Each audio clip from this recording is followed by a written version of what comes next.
Om Namah Shri Yatirajaya Vivekananda Suraye Satchit Sukhaswarupaya Swamine Tapaharine. In this webinar series, today we have Brahmachari Ajata Chaitanya Mrinmay Maharaj, who is the coordinator of the Department of Sports Science and Yoga. And the topic he'll be discussing is very interesting, which is so dear to all of us, not only human beings, subhuman beings, all the species, all the living beings in the world, which is sleep. All of us sleep, but we do not know what exactly is sleep. And the enigma of sleep is how the talk is titled. It's really an enigma. And from the point of view of the ancient Indian scriptures, in the two great systems of philosophy, namely yoga and Vedanta, what is sleep? It's called Nidra in yoga and Sushupti in Vedanta. So Brahmachari Ajata Chaitanya will be discussing based on scriptural passages in original Sanskrit and translate into English. This is very much related to yoga because yoga enables you to sleep well. And we have also another lecture, Sleeping Peacefully by Dr. Ravindra, who is a doctor specializing in neurosciences from the neurophysiological perspective. And the Bhagavad Gita says in the second chapter, he is a yogi who is awake when everybody is sleeping and who is sleeping when everybody is awake. That means usually all the beings are awake in the world of sense enjoyment. There the yogi is asleep. And when the yogi is fully awakened in the world of luminosity of the self, of the Atman, people of the common folk are asleep. Yanisha sarva bhutanam yasyam jagarti sanyami yasyam jagrati bhutani sa nisha pashyato munehe. So please listen to this very carefully. It's a very important subject. Without going to sleep. This will awaken you to the mystery of sleep, the enigma of sleep, and what the ancient rishis thought about this very, very important everyday state through which we pass, namely sleep. So now we go, the enigma of sleep based on the ancient Indian perspectives in yoga and Vedanta, Brahmachari Ajata Chaitanya.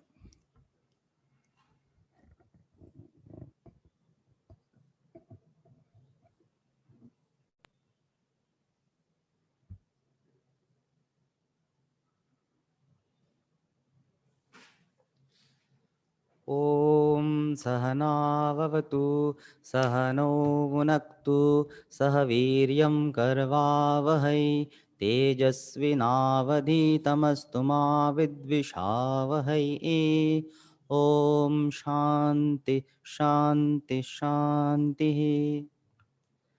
So good evening to all who are present, and my pranams to all senior monks who are here and who are watching. And my regards to all the participants who have joined this webinar series. This is the 11th in the row, starting 16th of June. And yesterday's topic was very, very interesting. The Upanishadic call of arise and awake. And today we are going to talk about sleep, just the opposite. But every day we are moving from being awake to being asleep, and then again being awake. So this is something that we are passing and experiencing every day. In fact, there are some studies by medical fraternity, and they have found and told that roughly a third of our life we spend in sleep. So it's not something to be ignored.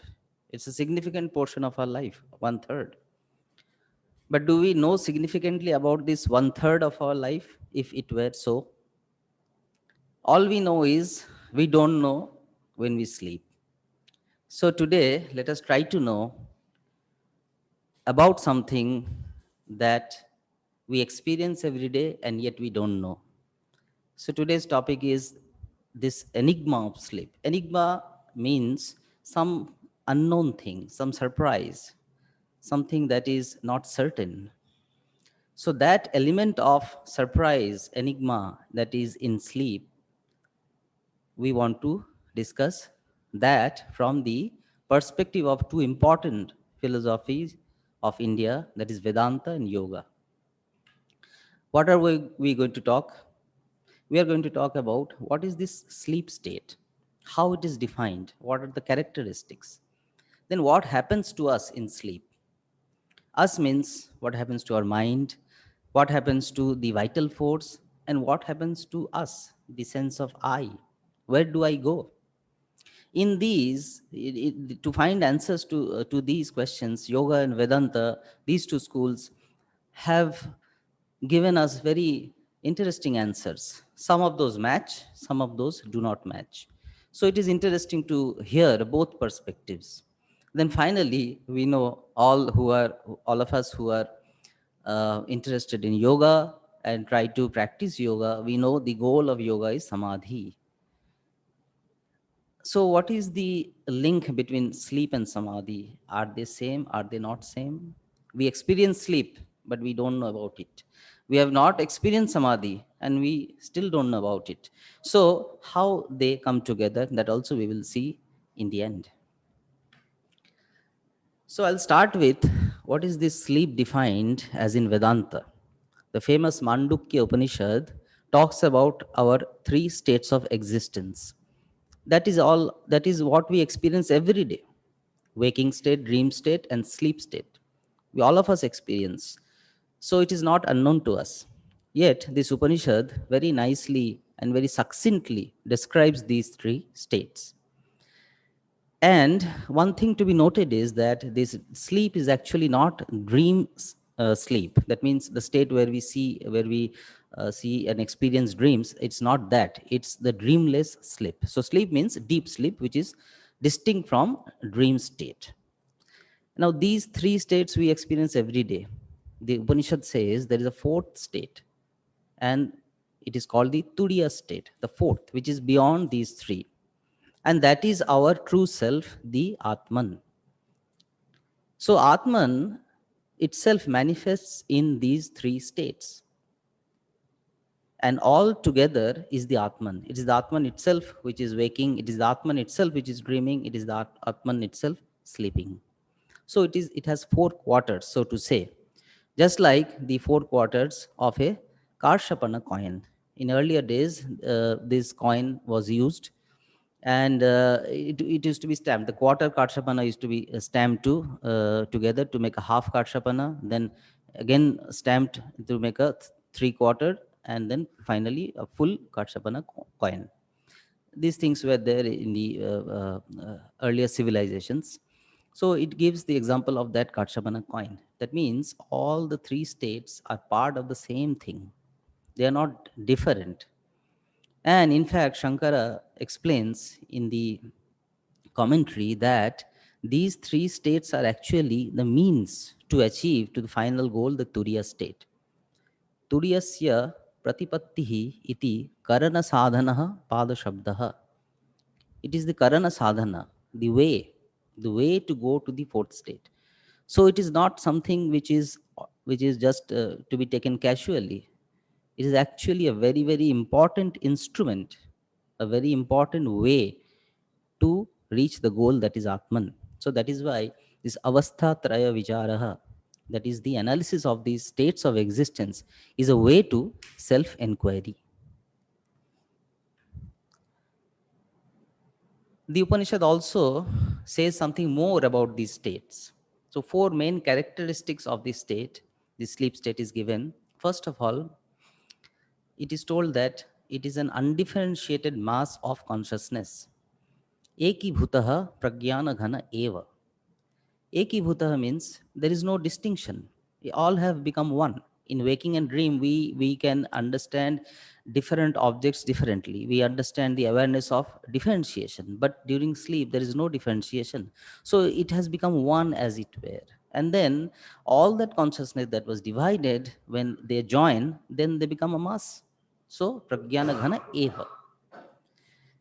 And because there is no effort of the mind, no effort of the intellect that time, so there is no misery. So that is why there is only bliss. It is called anandamaya, full of bliss. And in that state the mind does not do anything else, it can only enjoy.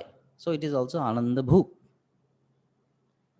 And then when we wake up, when we go to dream or waking state, we are conscious of different things. So, this consciousness of differentiation, actually, the Upanishad says, comes from the undifferentiated consciousness which is in sleep. So, if that consciousness was not there, then these consciousness would not be there. Therefore, it is the doorway to the consciousness of dream and waking states. It is like the lump from which other things are made. Here, I would respectfully recall one statement of Swami Sarvapriyanandaji. He says, sleep is not absence of consciousness, it is a consciousness of absence. It's a consciousness of absence of differentiated awareness. So, it is as if one mass or lump that becomes divided into the states of waking and states of dream. If that one was not there, then the many would not be there. That is how Upanishad is arguing that it is the pragya. It is the knower. It is the excellent knower. Because from that, other things are known. So these are the main characteristics of the sleep state as per Vedanta. Now, why sleep is an enigma? Why we are calling it an enigma? Because we find some different views from the two schools, that is Vedanta and Yoga. So just now we saw that it is an experience here of bliss, Ananda Bhuk. But actually, sometimes we wake up after sleep and we feel unhappy. And then the yogic texts mention that look, some people recall sleep experience as I slept unhappily. Dukkham aham aswapsam styanam me manaha. Why is it so? If it is only Ananda Bhuk, we should not be feeling unhappy after sleep. Again, it is called pragya. It means it is the knower of excellence, knower par excellence. Yet we are unconscious in sleep. We don't know anything during sleep. And then finally, Vedanta talks very detail about the role of prana during sleep and says there is no mind function. Whereas yogic texts and their commentaries, they explain that no, there is a particular functioning of the mind. So there are different viewpoints of these two schools. So which is correct? How much of that is correct? These things are interesting questions. So this is how the enigma is built.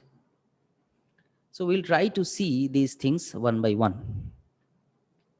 So these enigmatic questions that arise in our mind out of the findings of these two schools are: what are the functions of prana, that is the vital force, and the mind during sleep? What happens to my I? I do not remember my name, I do not remember my identity, I do not remember where I am sleeping. Only I wake up and say I slept well or I did not sleep well. So where were I? Where am I during sleep? What is the nature of that consciousness? How is it that I am able to recall it after sleep and not during sleep? So there are many, many questions like that. Some of these I have posted here. So first of all, we'll see what Vedanta is talking about.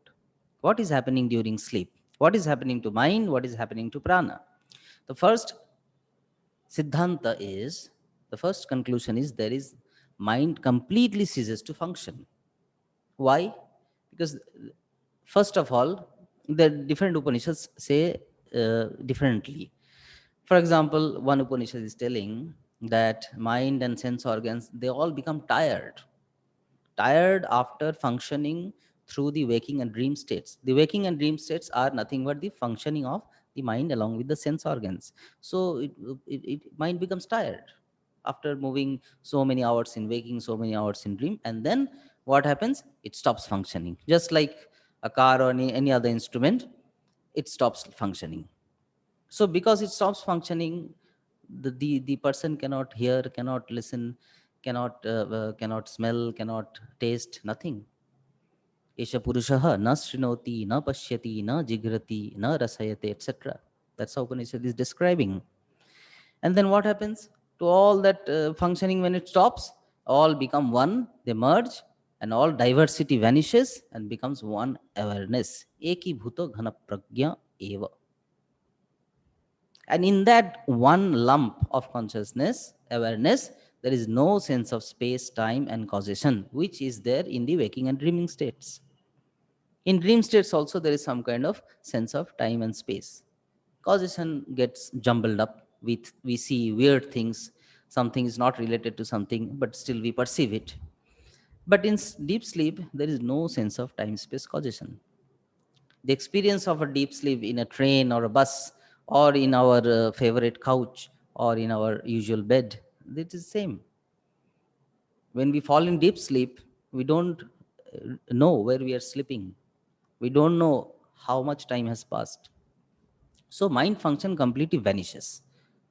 That's the conclusion of Upanishads, the Vedanta. So, what does prana do that time? Mind is tired, but prana is not tired. Prana is the vital force. Prana is not tired, but it is wide awake. The prana is ashrantaha. Ashrantaha, that means it is not tired. Dehe kulaye yo yagarti. It is awake. It is not tired. So because the mind has stopped, so what prana did is prana went and engulfed the entire mind. So prana goes and absorbs, seizes, merges the whole mind and the sense organ into itself. Different Upanishads describe it in a different way. Grihita va, grihitam chakshuhu, grihitam srotram, grihitam manaha, everything it seizes. Sarvang sangbringta, everything it takes into itself. As if it eats up everything, whole mind along with all the sense organs. However, they all emerge back. That's why we wake up and we get back everything we had. We get back our memory, we get back our everything we had. Our sense organs function properly. If prana ate it up everything and never gave it back, then I don't know how we would move in the world. But anyhow, we get back everything. That is also described in the Upanishad that yada prabudhyate sa yada prabudhyate prana devapi punarjayante. That is, everything comes back. So mind ceases to function, but prana itself is awake and is almighty. It simply gobbles everything. So that is what our Vedanta is telling. Now, our Upanishads are very nice in presenting very difficult things in good imagery. So I have present here two imagery. One is that of a bird. A bird is tied to a string and it is flying. It's flying and flying in various directions, and then it gets tired. It does not find any place to rest. So what does it do? It comes back to its own nest. That is the place where its wings or its paws are tied by the string. So similarly, the mind and the sense organs, they go out. They go out in various directions. They do various activities during waking and dreaming. After that, they don't find any resting place. So what to do? Come back to the place where you are tired. So this is, mind is as if tethered to prana. Nowadays we know the word tethering. We use it often. So mind is tethered to prana. So this imagery is there in Chandogya Upanishad. Another imagery is there in Brahmopanishad. Another example is given of spider. A spider throws out a single thread, and from that thread, other threads are created, and thus it creates the whole web. And then the spider also lives in that web. then what it can do is it can draw the entire web unto itself, just like the web came out of the spider, it can draw it back to itself. So this imagery is given in Brahma Upanishad. It says that from prana itself, these mind and sense organs, they come out and they act. They do all those sorts of activities. And then when prana, when in the time of sleep, prana simply draws, like the spider draws the entire web.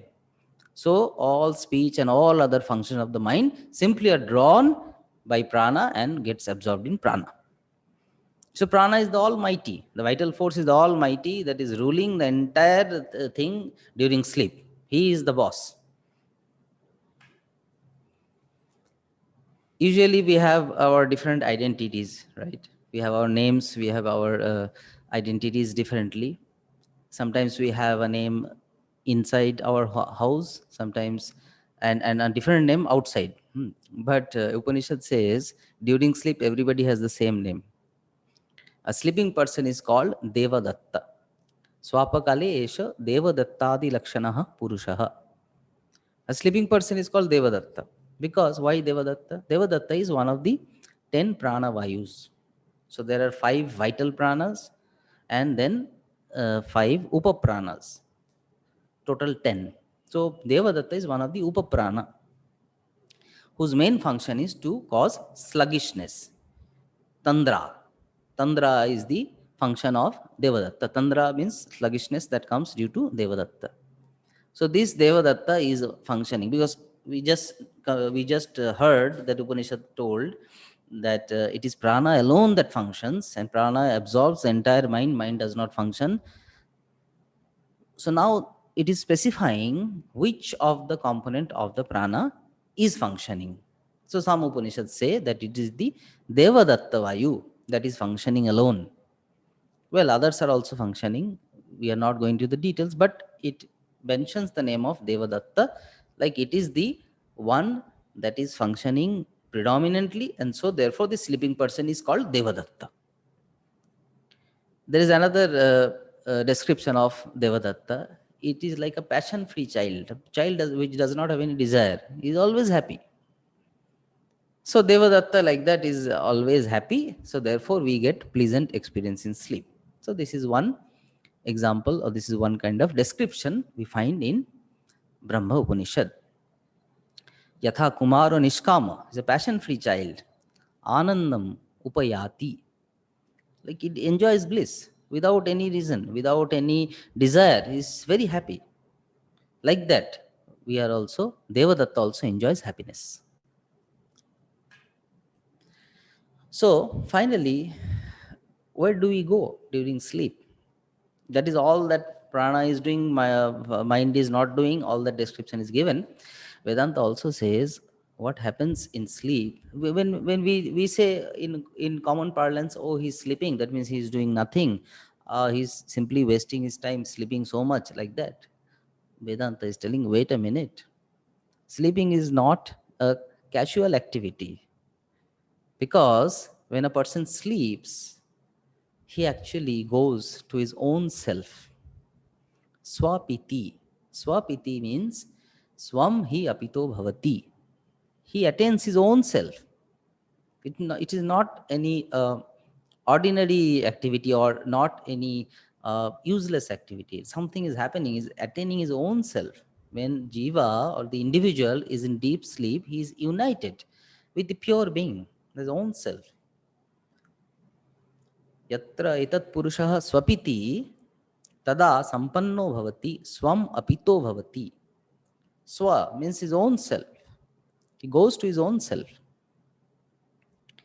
And the state of sleep, where we know no organs are active, there is no worry, there is no dream, that state is as close as the self, the Atman. So it is not to be taken in a very light way.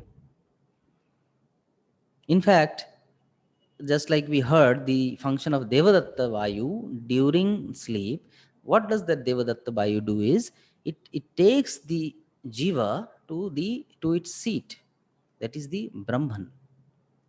So prana is born out of Brahman. Upanishad say that Brahman is the source of prana.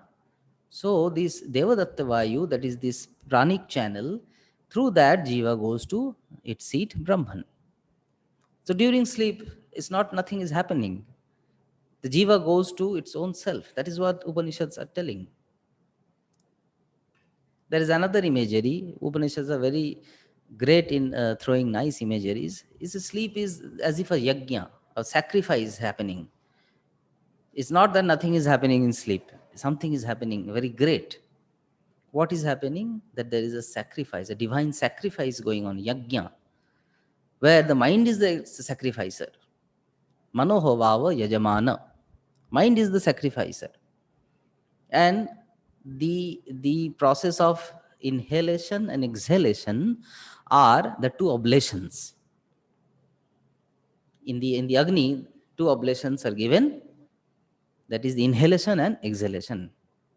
And as a result of that, there is a fruit of yajna, and that is the Udana Vayu. One of the prana vayus, one of the components of prana, main components of the five pranas, mukhya prana.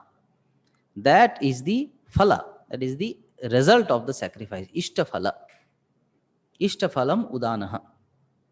And when we do something, when we do some activity, etc., the fruit of that action we get, it is of use to us.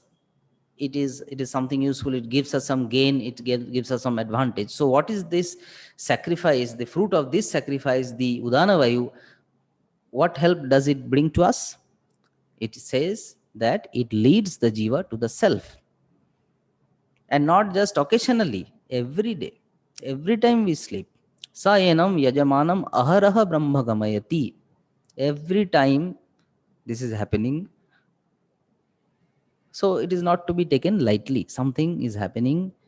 It is a yajna that is happening. We are going to our own natural state, our self, that pure being, and which is of the form of bliss. So this is the Vedantic view.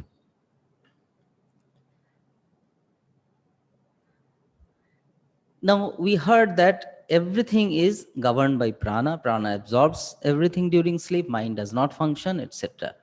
So this great prana, the prana is doing great thing, and it is taking us to Brahman and all that. That is the Vedanta is telling. So just like earlier days there was a knighthood, so because of this great work, prana is given Brahmanhood. Shankaracharya explains in the Brahma Sutra Bhashya, pranasya brahmatam gamayata. Prana gets brahmata, the Brahmanhood. The status of Brahman it gets because it is doing this great thing.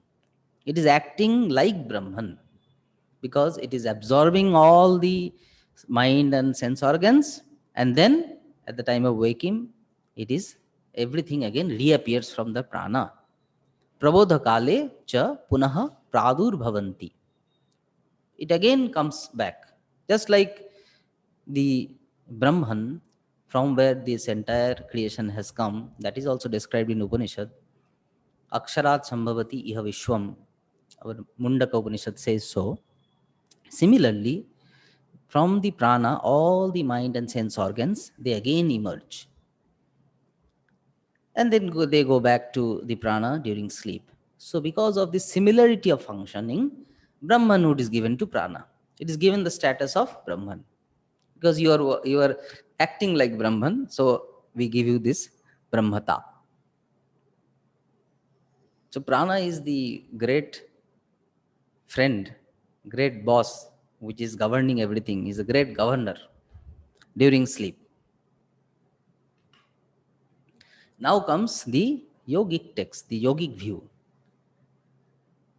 They present to us something different than what Vedantic texts present to us.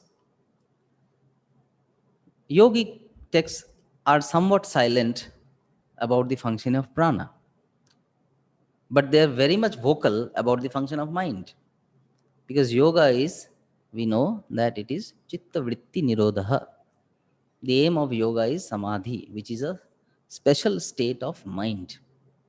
So yoga will talk about mind. Upanishads simply deny any functioning of mind, mano vyapara abhavaha. Simply, that is the conclusion. That is the siddhanta. There is no vyapara, there is no functioning of the mind. Full stop, period. The yoga school comes and says, wait a minute, we have found there is a special function of the mind. You cannot say there is no function. There is a special function that you could not find, but we found out.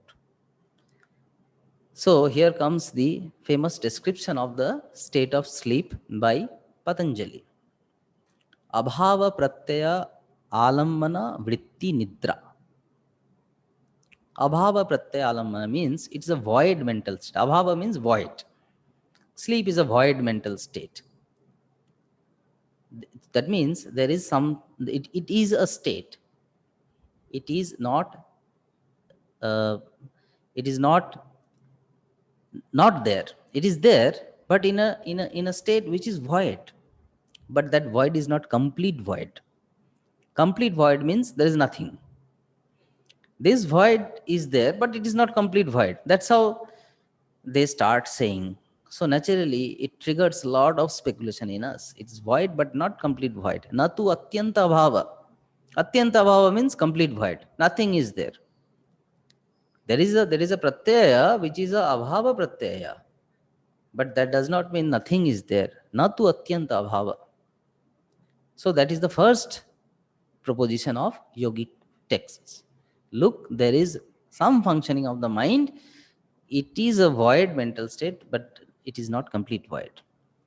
Then, what is the state of the mind? Because we know that yoga philosophy is very similar to Sankhya philosophy, which talks about the three gunas and the whole creation and the manifestation, how it is a combination of three gunas and in various degrees of manifestation. So, during sleep, what is the condition of the gunas? The answer is the tamoguna, the tamas is preponderant. So much so that it subdues the other two gunas, sattva and rajas, and covers the intellect, the antakarana. It covers it entirely. That is why at that time the buddhi is called tamomayim buddhim. It's completely covered by tamas. And this buddhi, which is completely covered by tamas, cannot take shape of objects. In the waking state, we cognize things because according to yoga, the mind, the antakarana, takes the form of that object. Tadakara karita. That it takes that form, that's why we can cognize that. In sleep, because tamas is covering the entire antakarana, entire buddhi, intellect, there is no object modification of the mind. Mind does not take the form of the objects. Buddhi vishaya akara parinama abhavaha. The buddhi, the intellect, the antakarana does not take the form of the object, the vishaya. Because of that, we cannot cognize anything in sleep. So it explains the inability of cognizing different objects differently by the working of the guna. That is the tamoguna. Now, okay, there is no external awareness, we know that. But they don't stop here. They say there is an internal awareness. Shushupto antasanga iti uchyate. It is aware of internally. Internally it is aware. Although it is not externally aware, we are not aware what is happening around us. We are not aware what is there towards our right or left or above. No external awareness, but there is internal awareness. Because of this internal awareness, there is a pratyaya, there is a mental modification, there is a special cognitive state. Vyasa, in his commentary to the Patanjali Yoga Sutra, says it is a pratyaya vishesha. It's a special type of modification of the mind. Mind is not functioning at all. It is not. They do not accept. They say there is a special functioning of the mind. Is a special cognitive state where it is internally aware but not externally aware. How do they prove that? This claim, they say that if that awareness were not there, then how do we recall the experience of sleep? There won't be any memory. If there is no mental modification, if there is no vritti in the mind, then there would be no memory. But there is memory. The very fact that there is memory, it proves that there is a special cognitive modification of the mind. It cannot happen without cognitive modification. If I am not aware of anything, how do I remember that thing? The very fact that I remember, I have memory, means I was aware. So it is telling that that awareness is internal, not external. So this is another argument or another viewpoint of the yogic texts. Now, they also say, the yogic view also says, why the mind functions. They claim that mind functions and in a special way that is full of tamas, is a void mental state, it's a special cognitive state, etc., etc. That is their claim. Now, why does this happen? Why does the mind function in sleep? Again, the answer is that these all these three states, the waking, the dream, and the sleep, all are under the kingdom of three gunas. Prakriti, that is nothing but three gunas: sattva, rajas, and tamas. So we are all under that rule. Jagrata, swapna, sushuptam cha gunato buddhi vrittayaha. Gunato buddhi vrittaya. It is because of the gunas. They are all modifications of the buddhi or the mind. So therefore, there is a mental modification in deep sleep, just like it is there in waking and dreaming.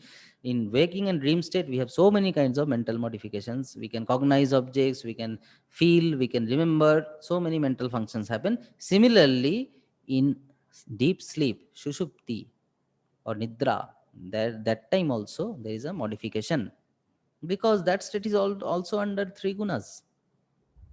And just like in waking and dream, for every experience we have this triad. What is the triad? There is an experience here, there is an object of experience, and then there is an experience. Bhokta, bhogya, and bhoga. Three things are there. It has to be there. Otherwise, there is no experience. So it is there in sleep also. Hence, there is a mind function in sleep. Sushupta sthan api bhogyam asti iti ahu. In the sleep also there is something to be experienced. Bhogyam asti. There is something to be experienced in sleep also, because that is also under the three gunas. So that is the viewpoint of the yogic texts. And they go one step further, and this is how they explain how come somebody recalls sleep experience variously. If it was only Ananda Bhuk, if it is only Anandamaya, every time, every day we will have very pleasant sleep experience, but we do not have, especially in this pandemic time, we are so much worried. Sleep deprivation is very common, and different experience of sleep is also common. So the yogic texts give answer to this. The yogic view says, look, along with the tamas, when sattva is also accompanying, tamas is there, it has to be there, otherwise sleep will not come. Along with that, when sattva is accompanying, then we say sukham aham aswapsam prasannam me manaha. I slept happily, I feel very happy. That means sattva guna is there along with tamoguna. When rajoguna is accompanying tamoguna in sleep, that time we say, I slept unhappily. Dukkham aham aswapsam. Styanam me manaha. I feel lethargy. I don't feel like doing anything. My mind is unhappy. We say that. That means rajoguna is accompanying tamoguna during sleep. And there is another kind of recollection where we say, I don't know anything during sleep. I was totally unconscious. That means it is overflow of tamas. It's only tamas, tamas, and tamas. So these combinations create these experiences. So this is the answer given by yogic texts. The yoga view is that the three gunas are all that is operating throughout our waking, dream, and sleep states, and all that is happening in the mind is because of the play and interplay of the three gunas. We are under that and we cannot deny their action on us. And all the mental functions are under the rule of the three gunas. So this is what yoga says, as opposed to Vedanta, that they are relatively silent on the prana functioning of prana part, but they're very very clear and succinct, and they try to establish the point that mental function does not vanish, but there is a special mental function for which there is a cognition. Of course, the cognition is internal, not external, but that cognition is valid, and that is why there is memory of that.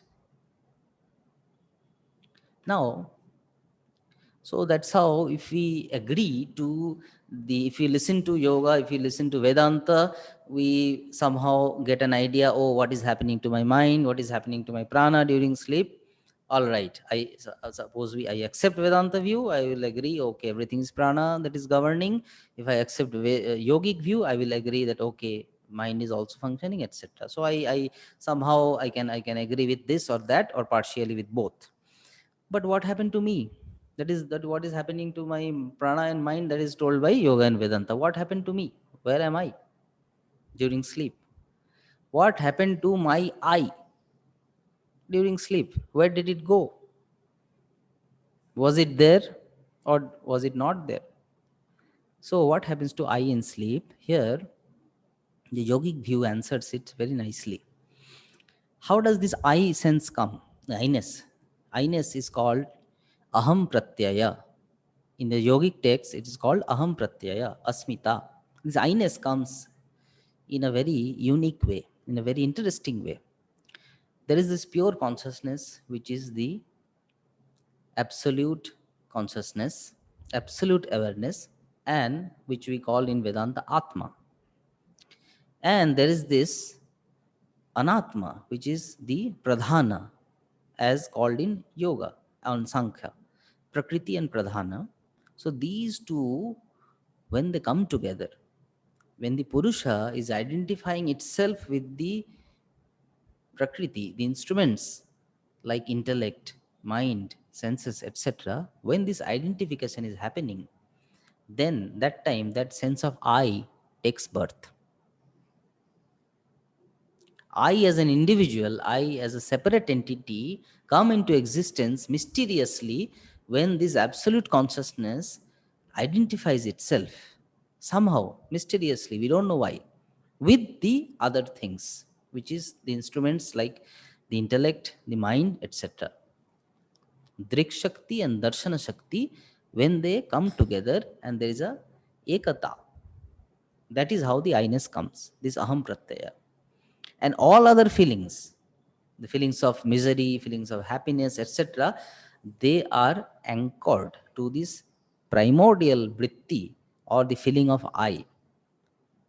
Imagine the ice cream that we usually take. There is a stick that passes, and there is a mass of very delicious ice and mixture of different flavors that is holding on to that stick. Now, if we take that stick out, what happens? Everything falls apart.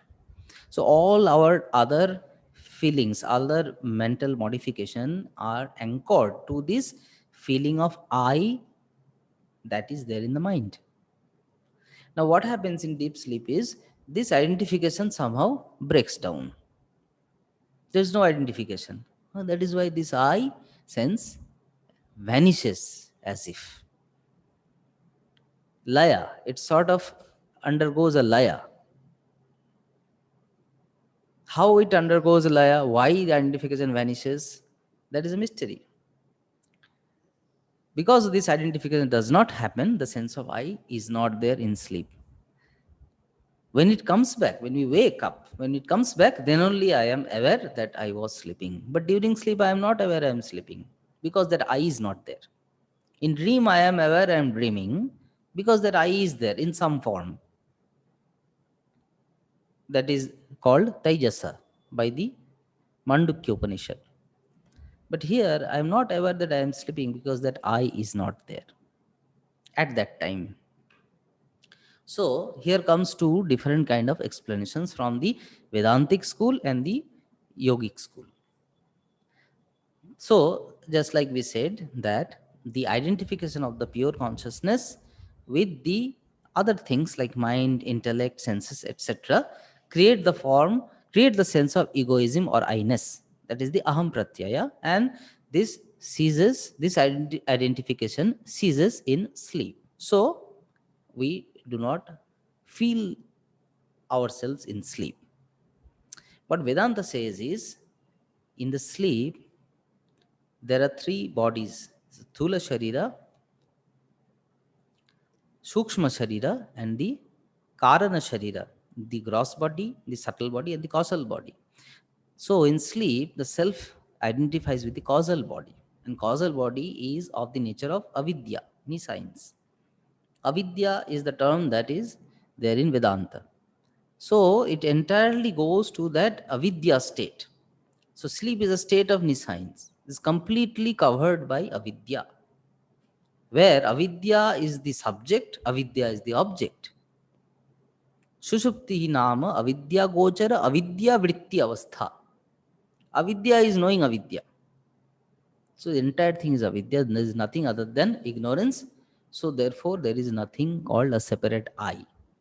That is how Vedanta is explaining what is happening to my I during sleep. So we have these two different viewpoints which give us an idea where am I in sleep. Finally, so that we discuss the function of mind, function of prana, and the two different viewpoints, what Vedanta is saying about what is prana doing and what is mind doing during sleep, what yoga is telling about what is mind doing and what is prana doing about sleep, and then what is happening to my I during sleep, all that being told. Finally, sleep versus samadhi. Now, sleep is the experience we are having every day, and the samadhi experience we have not got yet, perhaps. And both are equally unknown to us. Something we are getting every day, still we don't know much about it, and something we have not got yet, and we don't know about it, obviously. So here comes yoga to tell us what is sleep, what is samadhi, how they are same, how they are different. And this is important to know because we should not mistake sleep as samadhi. In common word, there's an heaven and hell difference between sleep and samadhi. They look alike, they may look alike, but actually they are not same thing. So yoga explains how they are not same thing. First of all, sleep is a concentrated state of mind. It's a ekagra state, concentrated. There is no doubt because there is no differentiated awareness. There is a mass of awareness. There is only one consciousness. We are not aware of any diverse objects. So that is why it is a concentrated state, no doubt. But samadhi is not just ordinary concentrated state. It is actually a higher state than concentration. It is not ordinary ekagrata. It is a niruddha state, the arrested state where all vrittis are arrested. Niruddha. It is not, it may look like ekagra. Ekagra is a state of mind which is temporary. It can get disrupted by rajas and tamas. But niruddha state is such a higher state and so much preponderant with sattva, it will not get disturbed. So it is a very, very higher form of concentrated state, samadhi. That is according to yogic view. Now, in the yoga, we have different kinds of samadhi, but all are actually beyond ordinary state of concentration. There are different grades of samadhi, each higher than the previous, but all are beyond the ordinary state of concentration. Now, as per gunas are concerned, in sleep, it is all tamas, only tamas, full of tamas. Sometimes sattva and rajas also accompanies, but preponderant gun is tamas. Predominantly, it is tamas. So therefore, it is an obstacle to samadhi. It is not samadhi. Samadhi should be a state which is when there will be pure sattva, the sattva guna in its pure form and full of sattva. Only after that state, samadhi state starts. When the mind is full of sattva to a large extent, then only the samadhi state starts. So I would like to end by mentioning few famous quotations by Swamiji on this topic, sleep versus samadhi. This is from the Raja Yoga book of Swami Vivekananda. So first of all, he says what is common between sleep and samadhi is both are, in both states there is no feeling of egoism. We do not feel our I. So in that respect, they look similar, but actually it is not. The sense of I-ness is, he says, is the middle plane, and the plane beneath that consciousness is subconscious, and that is what is sleep. So when a man goes to sleep, he actually goes to the plane beneath the consciousness. But samadhi is a state which is above the normal consciousness. It is super consciousness. It's higher. So although in both states we don't feel our I, there is no sense of I, but they are not the same. One is higher and one is much lower. So that's what we said in common language. It's a heaven and hell difference. One is very high state and one is a state below the normal consciousness. And then very nicely he says, when a person returns from sleep, he is the same man who went to it. Thankfully, it is so. That's why we get back what we are every time we wake up. But when a person goes to samadhi, if he goes into it a fool, he comes out a sage. So that's the transforming power of samadhi. So that is the difference between how do we know whether we slept or we went to samadhi? He says by the effect. When we come back, do we come back the same person or do we come back as an enlightened person? So the effect will tell us what was the state. So with these powerful words of Swamiji, we come to the end of this talk. We have touched upon some very interesting and enigmatic findings from two schools of thought, the Vedanta and the Yoga, about what is happening during sleep to our mind, to our prana, to our I-ness, and etc. And then, if we want to go to a higher state than sleep, that is the samadhi state, what is the difference between this state and that state, and how do we know we really attain this state or that state? So that is the punchline given in the last sentence of this slide, that we will know by the effect. If you go to sleep, we will come back the same person, and if you go to samadhi, we come out as a different person. So with these few words, I thank all of you for listening, and I end my talk here. We can take questions for a few minutes. Thank you.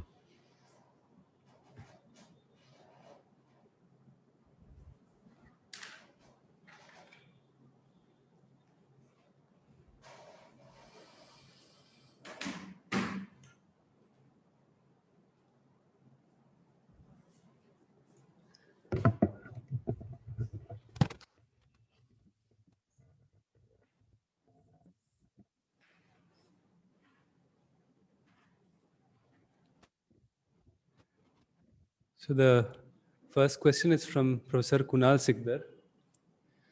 It becomes very difficult to self-induce a good quality sleep when your mind is in great distress due to a past emotional memory or in anticipation of anything exciting happening the following day. How do you cope with this? So there are many yogic practices to settle the unsettled mind. This unsettlement happens because of emotions. Emotions create havoc in our mind. That is the role of emotion. If they are guided properly, they are friendly. If they are unguided, they are set free, they create havoc. So before sleep, our sleep is the first thing that gets disturbed. If anything goes wrong, first thing what gets disturbed is sleep. So there are many yogic practices to bring this order back. So if we do those things step by step, these kind of situations we can handle better. So there is the next question is perhaps an extension of this. Maharaj, how do I sleep happily in panic situation? By contemplating on what Vedanta and Yoga has described about our sleep state, perhaps you can get good sleep. So we have a question from Dr. Ravindra. How does prana know that the person needs to wake up from sleep? That's a very good question. So we found that Vedanta is telling everything is getting absorbed in prana. Then how come it is coming back from prana? So here Shankaracharya steps in and explains. He gives the Brahmanhood, the Brahmata.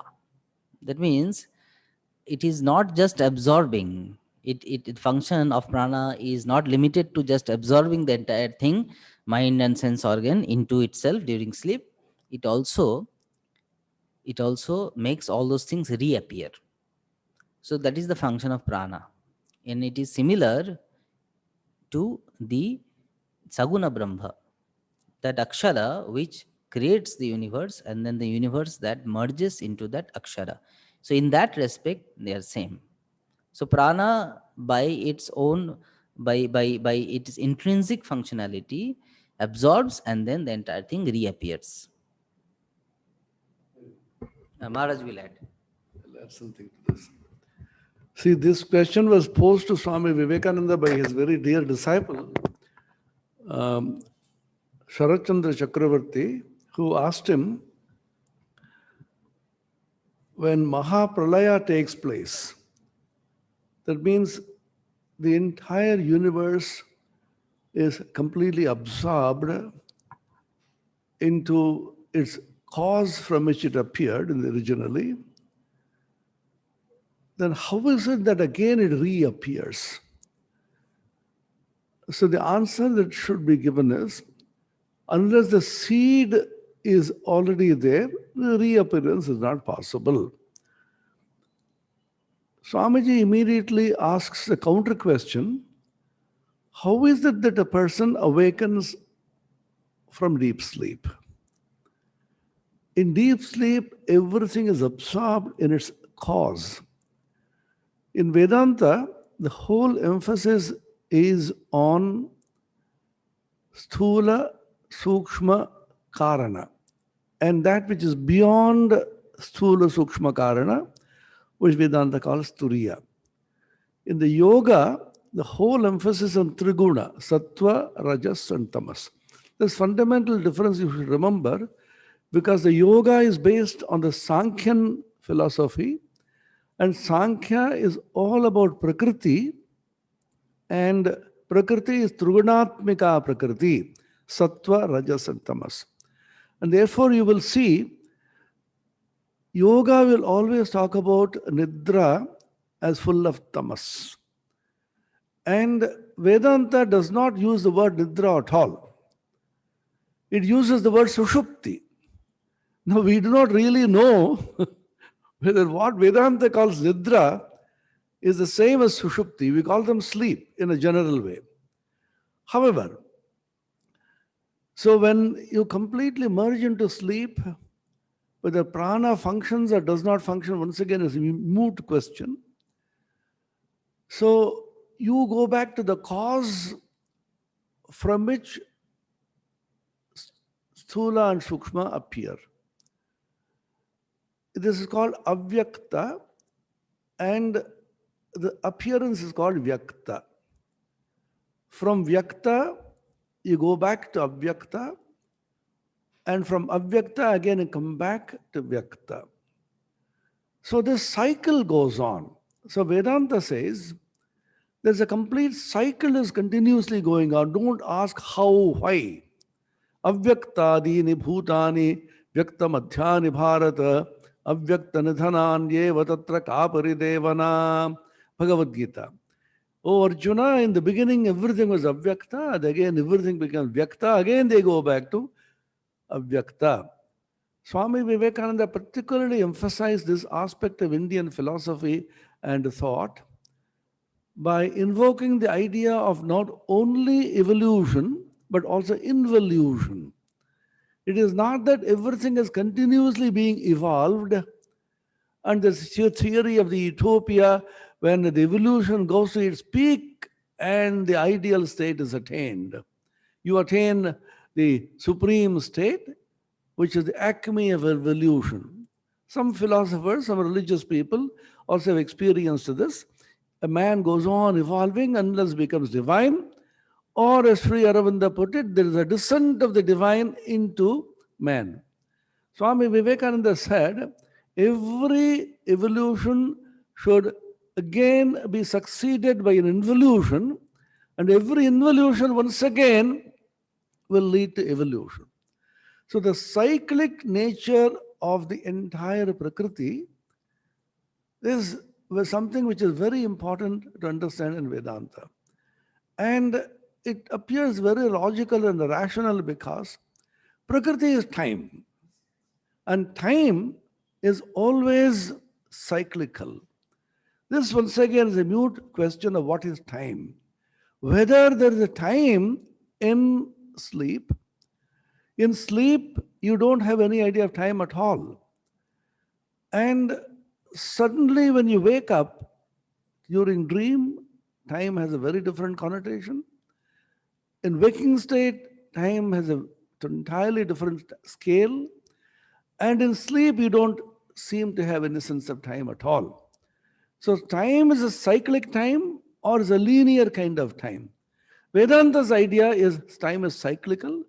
Every evolution will have an involution, and every involution will also be succeeded by an evolution. So the idea of evolution, involution, spontaneously, continuously taking place doesn't leave the question of why and how. Because why involves causality, and causality implies time, sequencing of time. Yesterday was the cause, and today is the effect. Today is the cause, and tomorrow is the effect.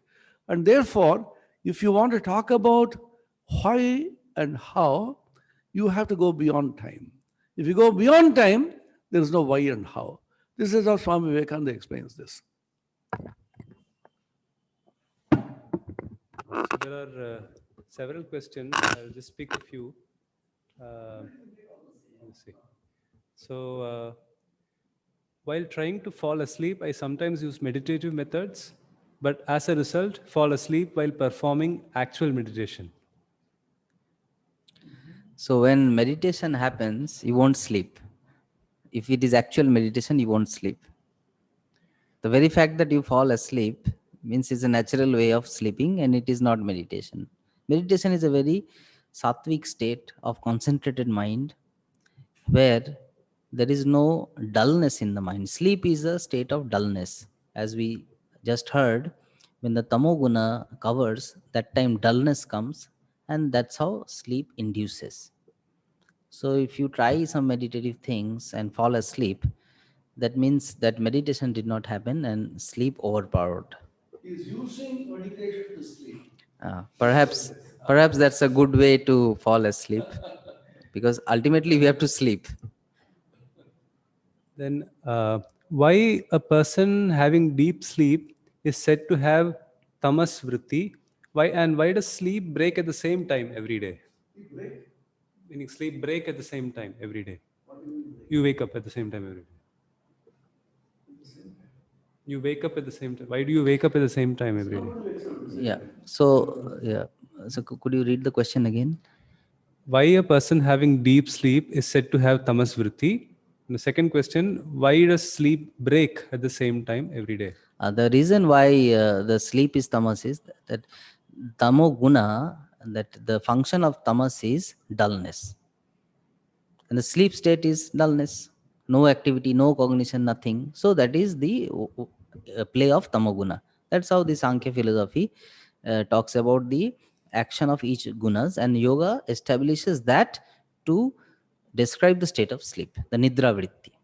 And we do not wake up at the same time usually. There is a variance. And the actual period of deep sleep is somewhat unknown. There are different cycles in the sleep period. Sometimes we are seeing some dream, sometimes we do not dream, and that is all detected by eye movement and some brain activities. But the actual period of deep sleep is very short, and after that there is some kind of other period of sleep, and after that we wake up. So we do not undergo the deep sleep period for the same time every day. Next.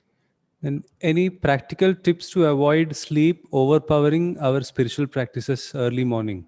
How to avoid laya, the feeling of drowsiness leading to mechanical japam? Any tips?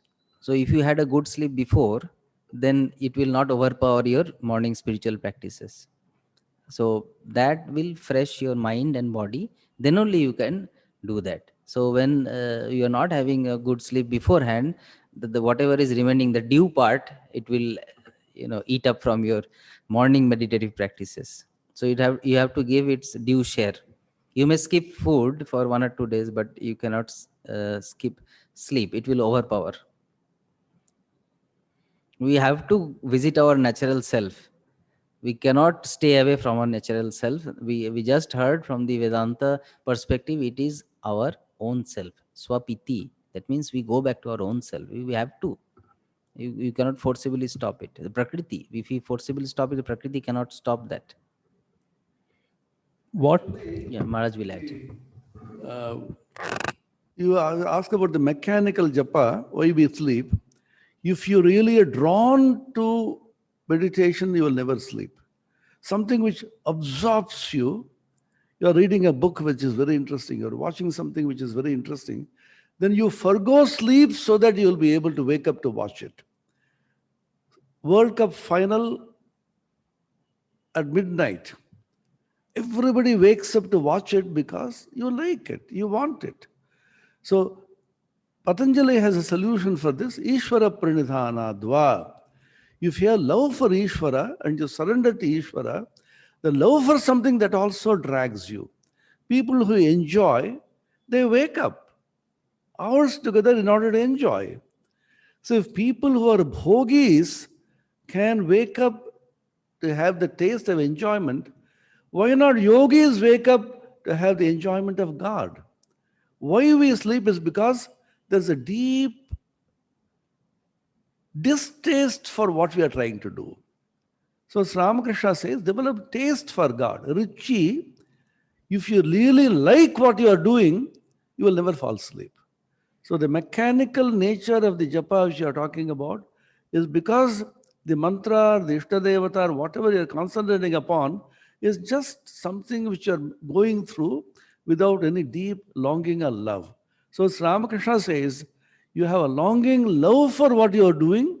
Anything which you do with great love and passion will never lead to sleep. what things can we do consciously in our daily life to ensure sattva instead of rajas during sleep? This is that yogi. Purity of mind. If you do things which increase your purity of mind during your waking state, then you have that repository. You have that repository with you, which will come to help in your sleep also. If you have a mind free from jealousy, free from anger, free from any malice, you can sleep well. A honest person, I think, sleeps the best. During sleeping, the events of the past life of a person, do they emerge from the dreams, through the dreams? So, as we heard, that deep sleep is a state where there is no dream. So, when things surface from past memory, that is the dream state. It is possible. Dream is a very peculiar state where a person is aware of his internal things. So, the various samskaras that we have deposited in our mind, they come out randomly or in a way we do not know how it comes. And all those things come and they present to us various experiences. The very fact that we are having experiences internally means we are in dream sleep, not the deep sleep state. In that, there is no experience at all. There is one last question which is typed.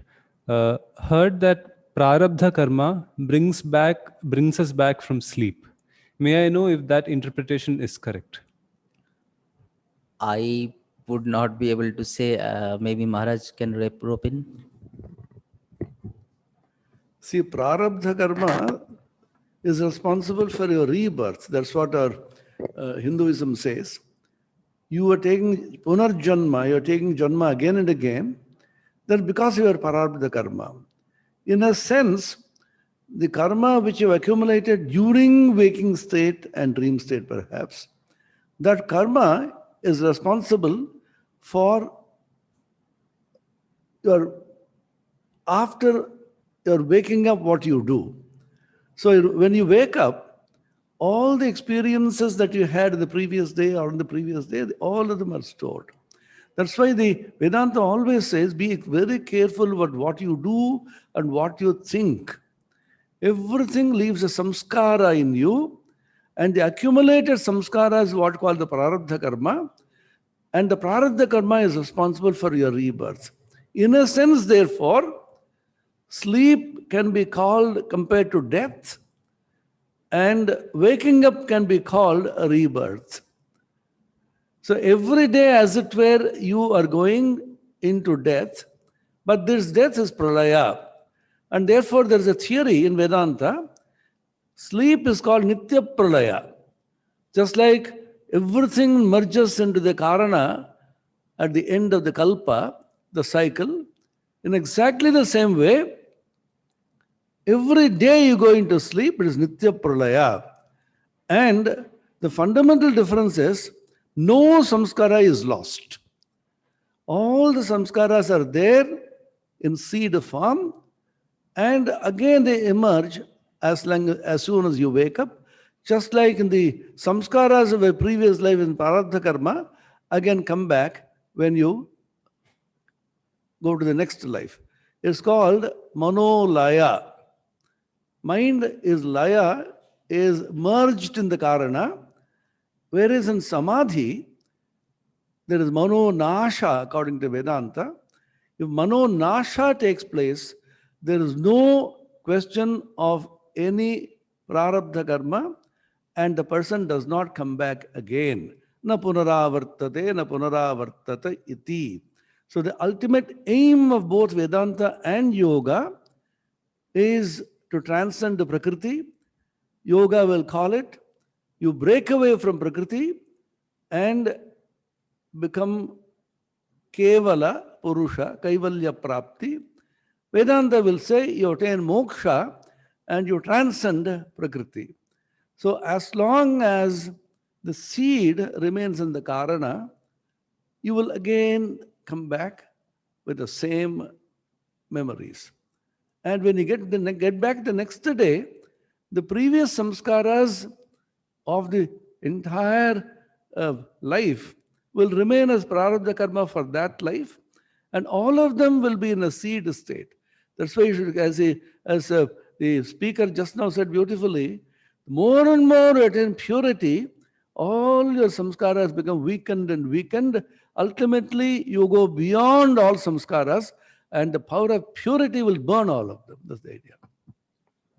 So one final question from Professor Ravindra. When Vedanta and Yoga has two different views on sleep phenomenology, which view seems more factual?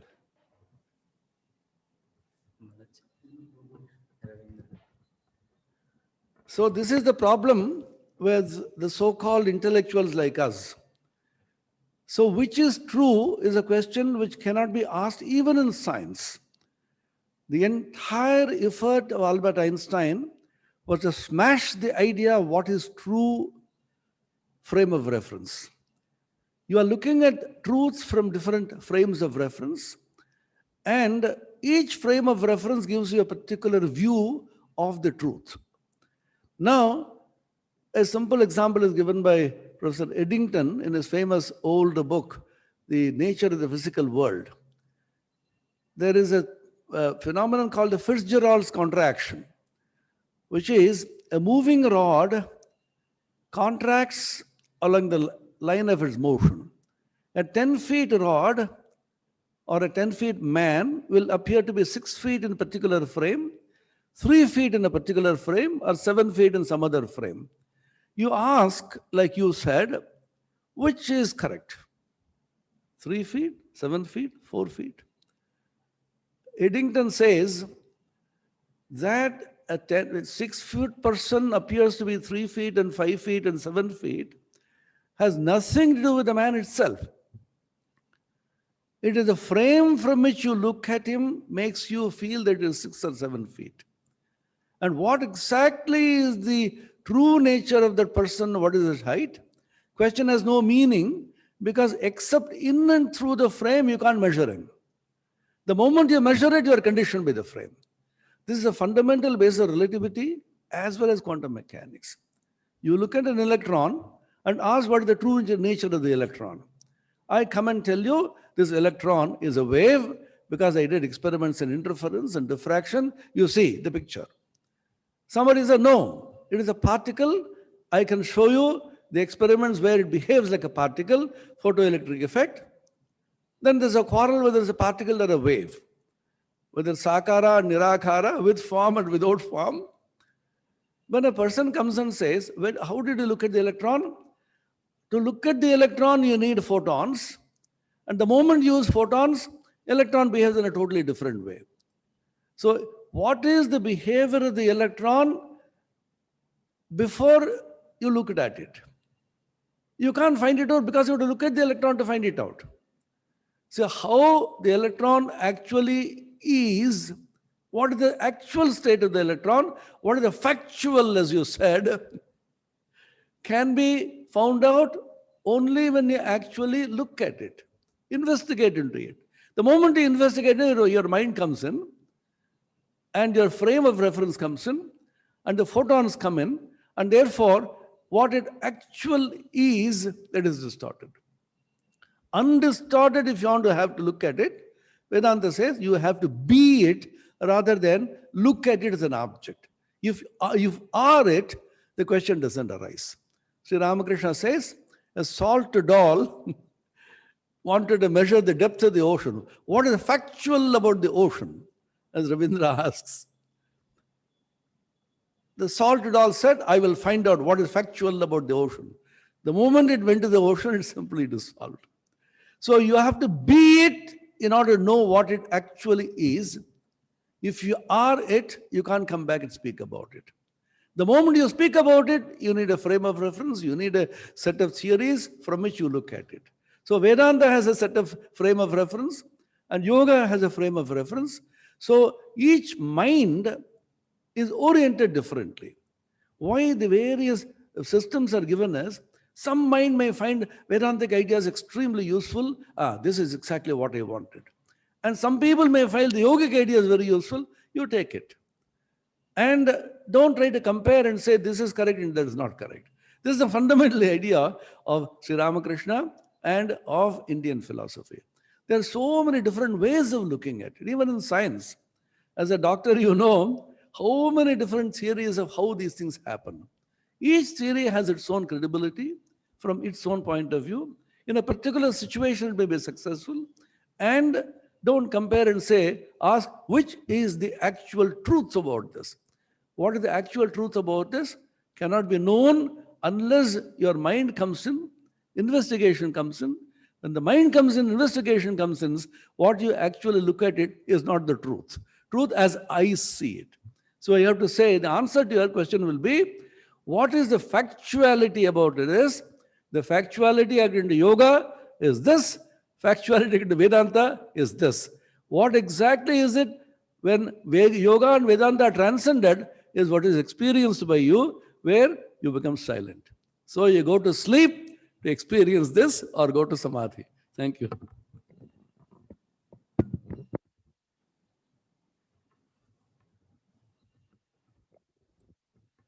Om Shanti Shanti Shanti Harihi Om Tat Sat Shri Ramakrishna Arpanamastu. Thank you everybody.